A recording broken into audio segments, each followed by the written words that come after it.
Isang mapagpalayang gabi po sa inyong lahat mga kaibigan. Ito po ang Kawal ng Demokrasya, Kawal de Carbonel. Bismillahirrahmanirrahim. Ang ibig pong sabihin niyan, simple lamang. Sa ngalan po ng poong may kapal na makapangyarihan na mahabagin sa lahat. Bismillahirrahmanirrahim. Arabic po yan. Ngayon, ang ating pong papaksain ay walang iba kundi ito pong bumabagabag sa buong mundo. Ito pong COVID. Ang COVID, mga kaibigan, hindi lamang Pilipinas ang nabibiktima po niyan. Lalo tigit, marami pong mga first world countries, developed countries, nabibiktima rin. Nandiyan ang Amerika, Australia, Italy, at kung saan-saan pa mga lugar. Ultimong isang masyadong nagiging example ng very good management ay tinamaan din. Yan po yung Singapore. Yung Singapore na kung saan nandun po si ZT Espiritu at saka si Bro. Ngayon, mga kaibigan, sa Pilipinas, bakit po araw-araw padami ng padami ang COVID po natin, COVID patients? Ano pong ibig sabihin nito? Una, ang nakikita po natin dito, wala naman po talaga tayo nakikitang educated or sophisticated o rational movement para po makontain o masawata po natin itong COVID. Parati na lamang galit, parati na lamang shoot them dead, parati na lamang huwag kayong lalabas para mawala ang COVID. Huwag kayong kikilos, huwag kayong kakain. Hindi ka ba maaaring lalabas pagka gusto mong kumain? Siyempre, magugutom ka. Ang ayuda po naman natin ay marami po kaming didiscover sapagkat tayo po ay veteran ng newspaperman, veteran na po tayo mediaman, napakalaking racket po niyan. Ganun po man, atin pong bibigyan ng pagkakataon ng ating pong mga investigador. Sapagkat meron po tayong mga investigador sa bawat barangay, ay nagsusumbong po sa akin yung pong dynamics kung paano po ginagawa yung racket na yan.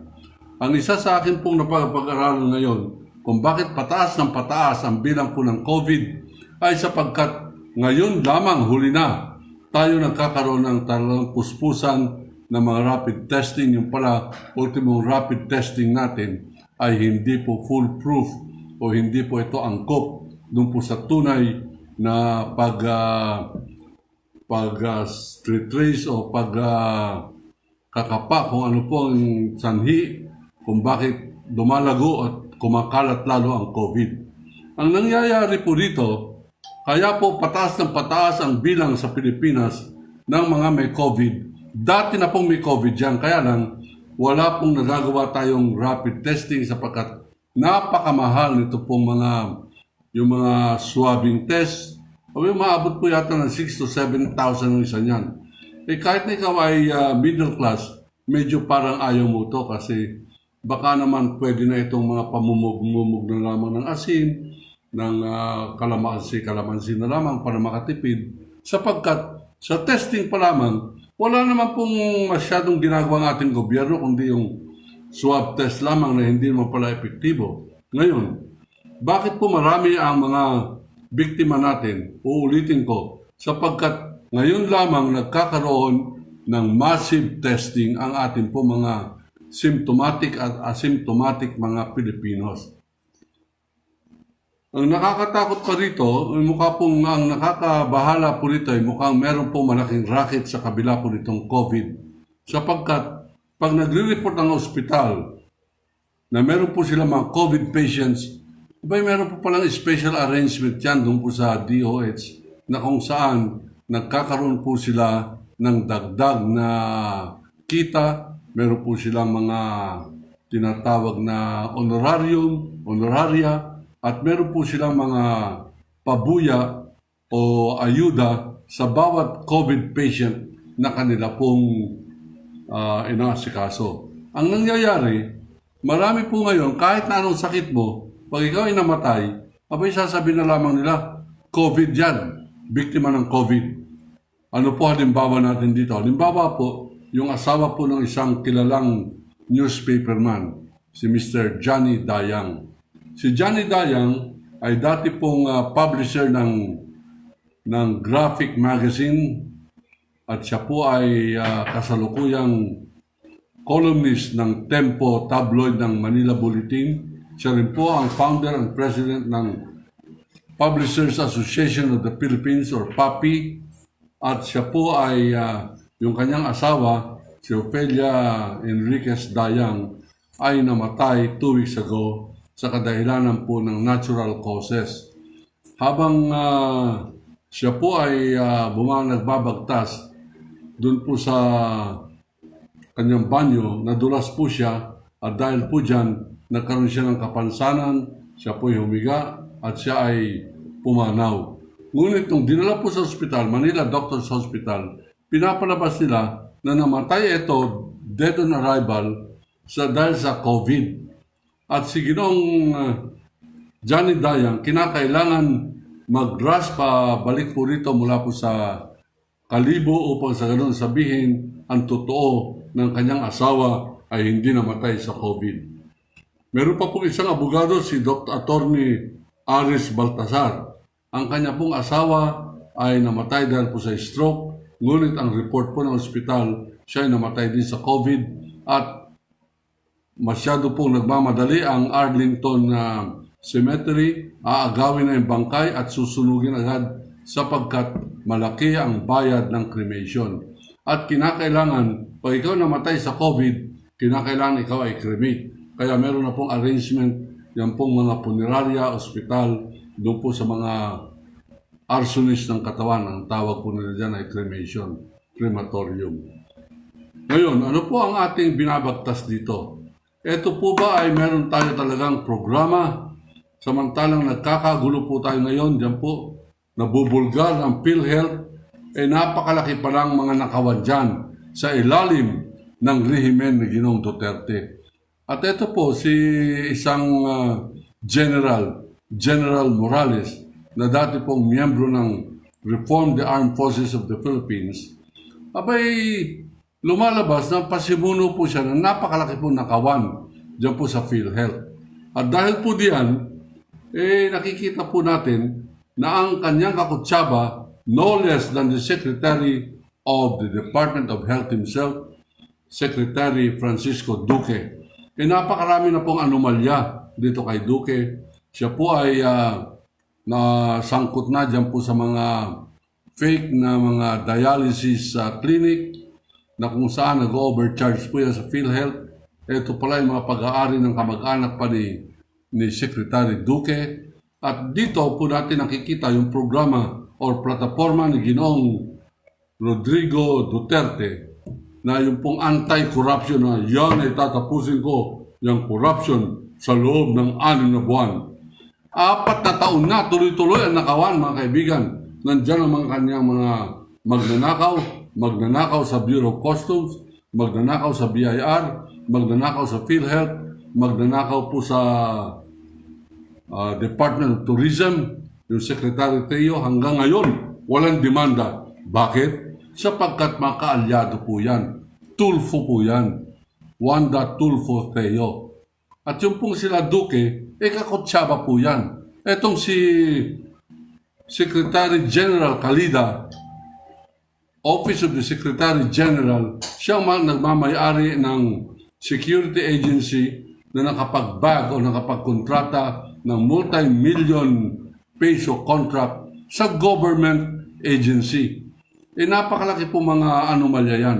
Bakit ito hindi hinaharap? Bakit wala nag-expose sa Congress? Bakit hindi po ito inimbestiga? Bakit? Sapagkat kaalyado ni Ginoong Duterte yan pong mga nagnanakaw sa gobyerno. Kaya po fake yan yung sinasabi niya nung kampanya na marami pong na Duterte, marami na Goyo, marami pong naging bulag-bulagan, naging panatiko. Dahil po dyan sa mga magagandang pangako na yan, tatapusin ko ang droga sa loob ng 6 na buwan, tatapusin ko ang krimen sa loob ng 3 buwan, tatapusin ko ang corruption sa loob ng 1 taon. Walang natapos, 4 na taon na. Ganun pa naman ang kanyang mga panatiko hanggang ngayon. Pinagtatanggol pa siya. Hanggang ngayon, ang tinitira ng mga DDS ay kung sino-sino Bakit hindi nila tirahin si Duque? Bakit hindi nila tirahin sa social media ito mga nagnanakaw sa gobyerno? Bakit hindi tirahin si Bongo? Yung Bongo, mga kaibigan, CLTG Construction. Ano po ibig sabihin niyan? Christopher Lawrence Tesoro Go. Yung CLTG Construction, mga kaibigan, yan po ang nakakakuha ng multi-billion contract na mula po sa China investment or China funding. Sa mga tuwid, hindi po yan magiging ganyan pag wala po siyang contact, wala po siyang usapan dyan po sa Davao o dyan po sa Malacanang sa mga Duterte. Bakit wala po ni isang DDS ang kumahal ninyo inyong bayan? Bakit hindi ninyo man lamang i-text yan? Bakit hindi ninyo inuungkat sa inyong social media? Ang inuungkat ninyo, dilawan. Ang inuungkat ninyo, bakit pink ang cellphone ni Carbonell? Ang inuungkat ninyo, huwag na kayo maniwala dyan kasi ang baliktad ang kanyang bandera, baliktad ang utak niyan. Hindi naman yan ang issue, hindi naman yan ang nagnanakaw. Ang nagnanakaw, yan mga kaalyado ni Ginoong Duterte. Yang kanyang mga kasamang nagtatanggol sa China. Ang ating pong problema ngayon, napakalaki. Andiyan po ang COVID, nandyan ang tuloy-tuloy na habang tayo po ay sinasalanta ng COVID, tuloy-tuloy naman ito pong pagdagsa ng mga inchik dito po sa ating bansa. Meron ba tayo naririnig sa mga kaalyado ni Ginoong Duterte? Meron bang mga Pilipino nagtatanggol? Hindi ba nila iniisip yung kanilang mga anak? Magiging lalaki po yan na sila ay mga alipin na, sila ay under na ng mga inchik? Baliwala ba sa kanila yan? Opo, baliwala sa kanila sapagkat sila ay nabubulagan, sila ay in love kay Ginoong Duterte sapagkat si Ginoong Duterte ang siya pong kumakatawan doon po sa kanilang mga adhikain, mga idealism nila, yung pagmumura, yung pagbabarako, pagbabastos ng mga babae, yan po nagtatapang-tapangan, duwag naman. Yan po ang nangyayari ngayon. Ngayon, hindi po natin inaako na lahat po ng dilawan o lahat ng anti-Duterte ay makabayan. Sabihin na lamang po natin na sila po ay nagugumihanan sa nangyayari po nakawan at sa pagbibenta ng Pilipinas sa China. Ngayon, kung kayo ay nagtatanggol kay Ginoong Duterte, okay lang. Talagang ang pagkatao ninyo ay kapantay ng pagkatao niya. Gusto ninyo maging pareho niya. Okay lang. Gusto ninyo anak nyo maging ganun kabastos, ganun kainutil. Sige lang. Ano yan? Karapatan ninyo yan. Pero, wag naman na ang ating bansa ay tatalikuran ninyo. Kayo ay magbubulag-bulagan. Kayo ay magbibingi-bingihan. Kayo ay hindi na makikialam pag ibinibenta ito pong ating bansang Pilipinas sa China. Ang ating pong bayan, isipin po ninyo, pag kayo ay dumating na po sa mga panahon na after mga 10 years from now, ang amo na ninyo ay pala-inchik, ang amo ninyo ay mga communist Chinese, ang amo ninyo ay mga taga-pogo, ang amo ninyo naglilipana na at nabili na karamihan ng mga lupain dito sa Pilipinas at kayo ay third-class citizen na sapagkat ang inyong magulang ipinagbili yung inyong kanyang minanang lupa sa mga inchik sapagkat malaki ang presyo, maraming pera inchik na nanggagaling po sa droga, nanggagaling sa sugal, nanggagaling sa pogo at dito po nila ginagastos para mabili ang kaluluwa, mabili ang puso ng mga Pilipino na binibenta naman ng inutil na Pangulo ng bansang Pilipinas. Hindi ko po inimbento yung salitang inutil. Yan po ay inamin mismo, nakakahiya, inamin mismo ng inyong inutil na Pangulo. Tayo po, hindi tayo pumapayag, pero ano magagawa natin? Nag-offer nga ako ng tulong. Sabi ko, tutulungan ko siya para wag siya maging inutil. Abay, binakbakan pa ako sinasabing balimbing. Bakit dati ayaw niya ngayon siguro malaking bayad. Dito po tayo nagtatampo sapagkat mukhang bankrupt na po sa moralidad, bankrupt sa pagkamakabansa ang lahing Pilipino. Ang kultura ng Pilipino, mga kaibigan, ay para po talagang kulang yung pagmamahal nila sa kanilang sariling bansa. Diyan nakikita ko paano magmahal ang mga Amerikano sa kanilang sariling bansa. Lahat ng kanilang pelikula, pagtatanggol sa kultura ng Amerikano, kahit na sila na mismo ang bandido sa mga pelikula, lumalabas na sila pa rin ang bida, lumalabas na sila pa rin ang superpower, lumalabas na sila ay masyadong makabansa. Katunayan, yung pong mga Amerika, they do not want to fight the war in America. They want to fight the war elsewhere. Diyan po sa Vietnam. Ngayon, ano po ang lesson natin sa Vietnam? Ang lesson po ng Vietnam at lesson po ng Vietnam Indonesia ay napaka-importante po sa mga Pilipino sapagkat wala na tayong makikita mga ganyang tao sa ating pong kapaligiran ngayon. Zero. Wala po tayong makikita dyan sa Senado, wala tayong makikita sa Army, wala tayong makikita sa Pulis, wala tayong makikita sa Kongreso na magiging modelo natin sa pagiging makabansa. We are bankrupt of patriotism as sampled by our leaders. Wala po tayong mga ganyan. Wala tayong mga ala John Wayne, wala tayong mga statesman, wala tayong ala Lincoln, wala tayong mga Barack Obama. Meron tayo Bato de la Rosa, meron tayo Bongo, meron tayo Soto, meron tayo Duterte. Nakakawawang bansa ito, pero baka naman ito pong mga bagong Pilipino, nandyan ang ating pag-asa. Yung pong mga kumakanta ng di mo ba naririnig ang tinig ng taong galit? Abay, dahil po sa kanta na yan, abay, nagmura-mura at nagwala na ito si Ginoong Duterte. And sabi niya, nagtatawag ba kayo ng revolusyon? Ito po mga frontliners. Hindi naman sila kumakanta nun. Nasabay lamang sila doon po sa radyo na kumakanta po yung mga aktivista. Nung pong himig ay Les Miserables. Yung pong himig ng kanta nung pong French Revolution na kung saan ang mga makabansa at patriotiko na mga Frances ay lumaban po sa kanilang mabuktot at corrupt at inutil na presidency at sila po ay nagtagumpay. Ganyan din po nangyari dyan po sa Vietnam. Sa Vietnam, superpower yung kanila po pinabagsak. Sapagkat ang mga Vietnamese, yung mga Vietcong, mga kaibigan, mahal nila masyadong kanilang bansa. Pinaglaban nila yan ng napakatagal na panahon. Sa ilalim lamang ng Pranses, 40 years. Hindi po sila gumibap yan. Lumaban po sila ng lumaban hanggang pumasok naman ang Amerikano, inapina naman sila, binomba sila ng binomba. Lahat ng mga modern weapons ng Amerika ginamit po yan sapagkat kasama sa negosyo ng Amerika yung pong arms sale o yung pong military hardware. At dyan po kumita ng husong Amerika sapagkat dyan nila ginamit lahat ng mga modernong pamumuksa ng isang bansa, ginamit po nila sa Vietnam. Sino po nanalo? Nanalo po ang Vietnam at ngayon, matapos pong giyera at napatakbo na lang Amerika ng superpower, mas maunlad pa sila sa mga Pilipino at tayo pa ngayon nag-aangkat ng bigas mula po sa Vietnam patungo po rito sa Pilipinas sapagkat ang mga magsasaka po natin dito hindi natin tinutulungan at may mga taong pareho ni Senator Cynthia Villar na nagpanukala pa ng tarification. Sige, magpasok na kayo na maraming bigas dito.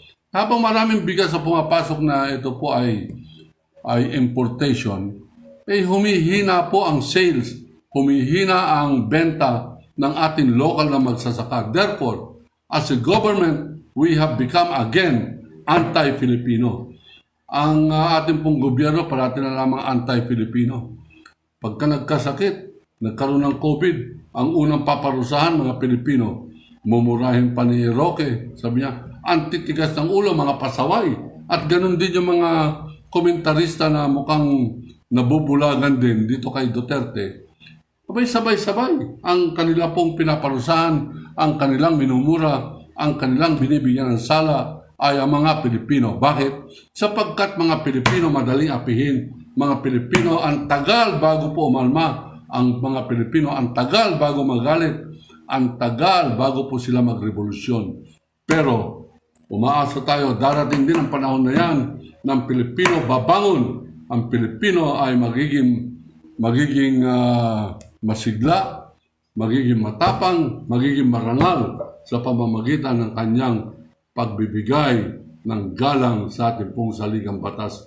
Ngayon, tayo po ay nahaharap sa isang spectacle, isang pangitain na babaguhin ng gobyerno na ito ang ating pong saligang batas.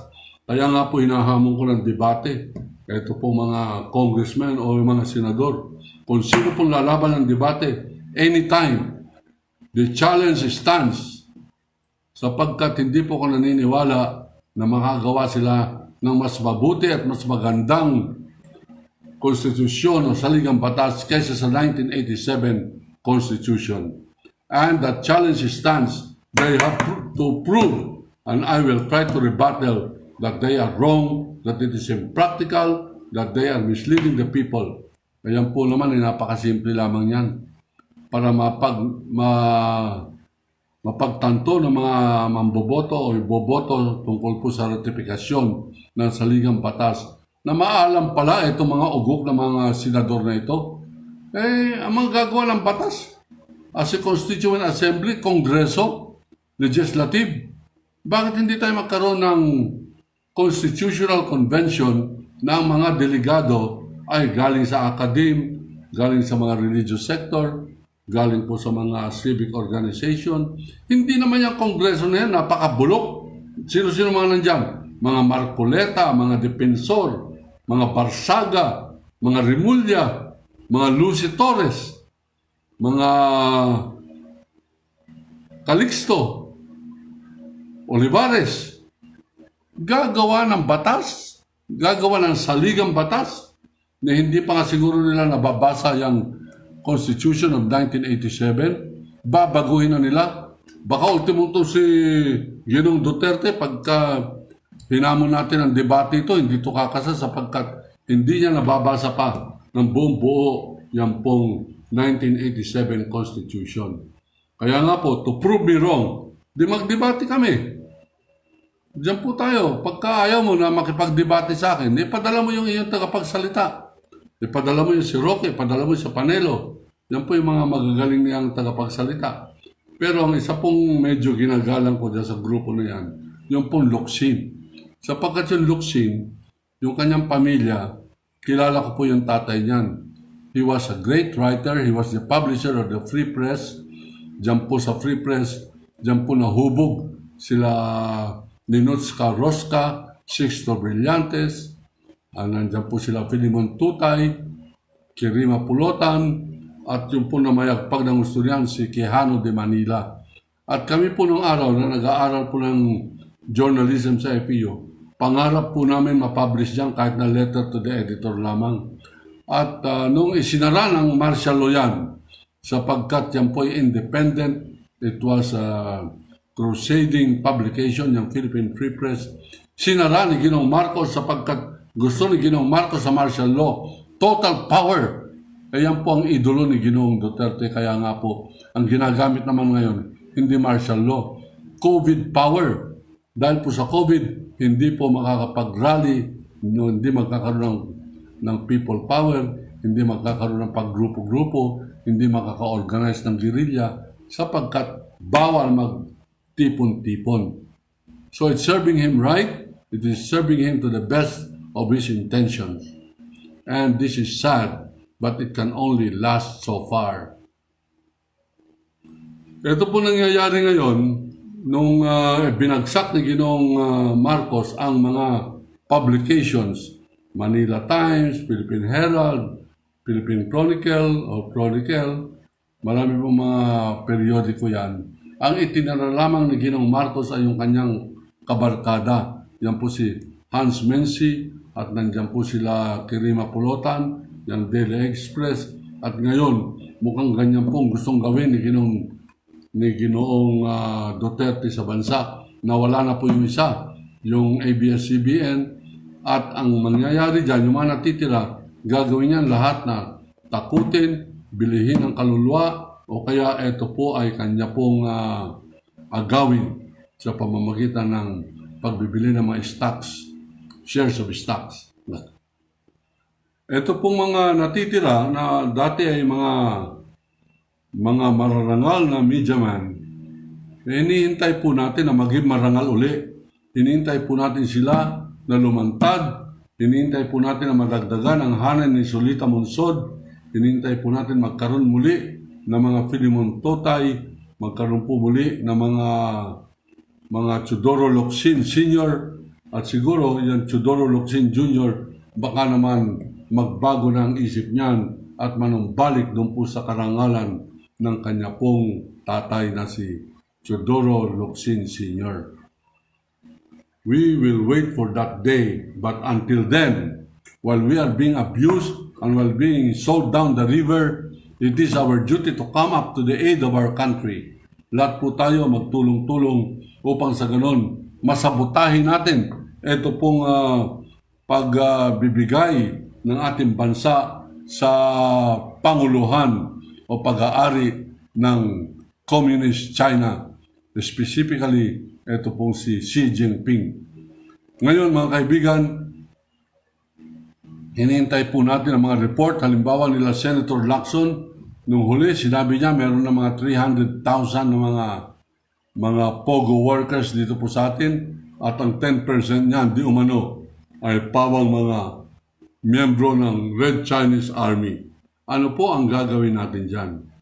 Tayo po'y nananawagan. Meron po tayong National Security Advisor. Yung National Security Advisor natin, si General Hermogenes Esperon Jr. Ano ba ang pakinabang natin sa kanya ngayon at nagkakaroon po tayo ng invasion ng China? Meron po bang design? Meron po ba siyang inilalatag na programa o report sa bayan tungkol po sa totoong nangyayari na sa ating bansa na napakarami na po mga barko ng mga China dyan po sa ating mga karagatan at ang ating po mga mangingisda ay hindi na po nakagawa ng kanilang pangingisda nang hindi po sila binubuli o inaaway o binobomba ng kinakanyo ng tubig o sila po ay binabangga, sinasagasaan ng mga barko ng mga mangingisda o navy ng Inchik. Meron po bang report? Meron bang pag-aaral? Ito pong National Security Advisor natin. Sapagkat pag wala, that is dereliction of duty. Pag wala, ibig sabihin, siya mismo ay kumakampi sa pananakop ng China po sa atin. Tulad po yung kanyang kawalan ng nagawa nung pong sinasabi ng army na nagkaroon ng multi-ISIS invasion ng Marawi.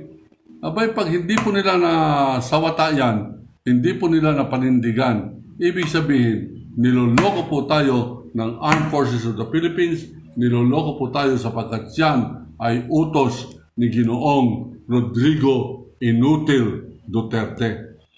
Bakit wala po report ng National Security Advisor? Ngayon, ang pinakamalaking problema po natin, tuloy-tuloy ang invasion, tuloy-tuloy ang kanilang pamimili ng mga lupain dito sa Pilipinas. Tinanggal ng Kongreso yung pong limitasyon ng pagmamayari ng ating pong mga lupain dyan po sa mga dayuhan. At ngayon, dahil po diyan, we are invaded by the Chinese even without firing a shot. Hindi po sila kinakailangan. Huwag po kayo matakot. Hindi kinakailangan na tayo po ay bombahin. Hindi kinakailangan tayo barilin, kanyunin. Sapagkat lalagyan lamang nila Malacanang, lalagyan lamang nila immigration. Bubuksan na yung ating pong bansa, pumasok na kayo. Hindi kayo kinakailangan mamaril, hindi na kayo kinakailangan magdala ng mga bomba sa aeroplano sapagkat libre kayong lumanding sa Davao, libre kayong yung mga barko ninyo, libreng pumasok dyan sa Subic, libreng dumaong dyan po sa may Masinloc, Zambales. Anong ibig po sabihin nito? Tuwan-tuwa yung mga Inchik sapagkat ang mga Pilipino uto-uto, ang mga Pilipino hindi lumalaban, ang mga Pilipino pagka meron pong nag-iingay na pareho ko, bahala ng troll dyan. Bigyan mo ng konting barya yung mga Pilipino, dudurugin nila yan si Carbonell. Bigyan mo ng konting pera yung mga pulis, papatayin na nila yan si Carbonell, sa Percy Lapid at kung sino pa yung mga lumalaban dito po sa programa ng Inchik na mapasa kanila, ito po ating bansa. Ang problema, hindi po naman tayo madaling patayin. Lalaban din naman tayo, siyempre. At hindi po tayo naniniwala na lahat ng pulis ay kayang utusan ng China na patayin si Carbonell. Hindi po tayo naniniwala dyan. At dahil po sa paniniwala na yan, hindi po ako tumitigil. Kahit na anong pananakot, kahit na anong sinasabing anti-terror bill, wala po yan sapagkat kung sa anti-terror bill lamang, matatakot na ako. Ano ang karapatan ko na ipagtanggol ang aking bayan laban sa dambuhalang China? Ako po si Waldy Carbonell ang sasabing Allahu Akbar.